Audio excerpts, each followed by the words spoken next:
Fortune had lifted me high and flung me headlong into the teeth of the wind. I stood tall astride the bow, the salt spray mingling with my tears. They were tears of pride and also, I admit, of terror. I thought I saw my husband's face smiling up at me from the inky depths, encouraging me. How long before the waves washed my scroll clean as they had done to his? How long could I survive as queen? To win at cards takes more than one queen. So I strengthened my hand by drawing from my decks. I won the loyalty of the squadron leaders by offering them seats at my council table. Together, we held all the cards.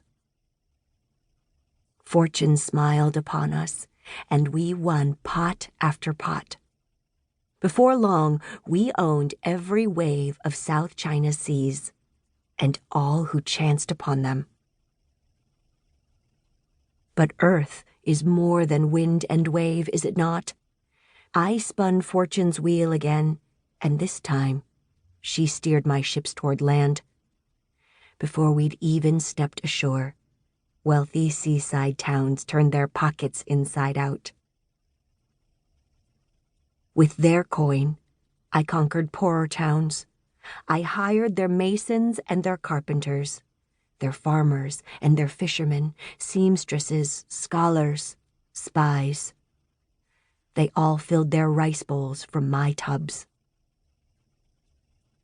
On land and sea, we rivaled the emperor himself. He sent an armada to destroy us.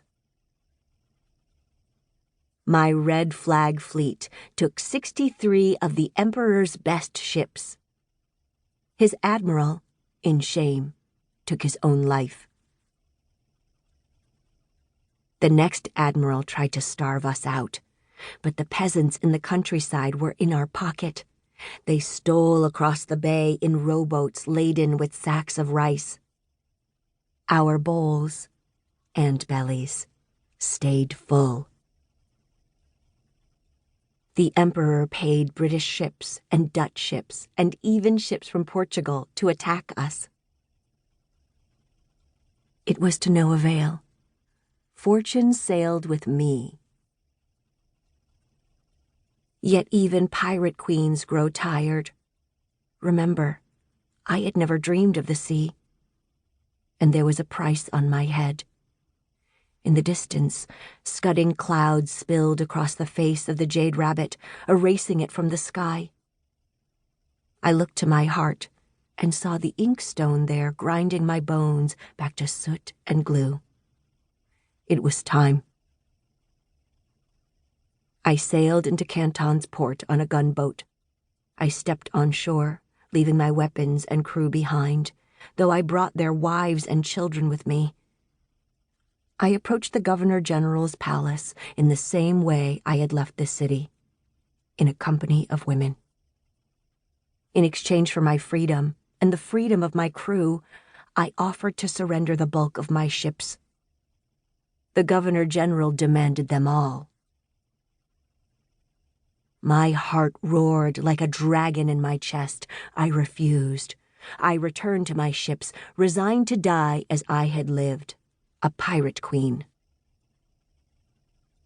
But Fortune had a different notion. She shook my bones in her lacquered cup and threw them against my cabin door. Rap, rap, rap. The Governor-General had reconsidered his hand and found it wanting. I left Canton that day a free woman, and a rich one. In the end, I had written my own scroll using brine and blood as my ink.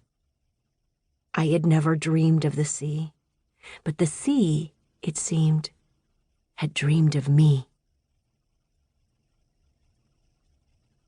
Author's note. Scholars know relatively little about the Pirate Queen. There are almost no primary documents about her life. To tell her story